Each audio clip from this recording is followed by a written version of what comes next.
Hobbit P1 Pro, a portable UAV detector with jammer, provides an anti-drone solution for public security. The device is based on the design principles of smaller size and greater performance. In-box accessories that make operation more efficient. Aluminum body design, built-in 3.5-inch touchscreen, ergonomic handle, and directional antenna.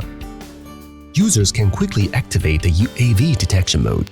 It has high detection sensitivity, and its effective range is up to 1.5 kilometers. When the drone is detected, it warns by vibrations and sounds, showing the drone's model and working frequency. The device measures the signal strength by rotating the device and determines the direction based on the signal strength in different directions. The direction finding accuracy is within 30 degrees. After confirming the drone's direction, switch to jamming mode along the direction. Hobbit P1 Pro supports 2 jamming modes, GNSS and C2, and frequency band selectable strike. The strike distance is up to 1.5 kilometers, which can effectively drive away or make an emergency landing of the drones.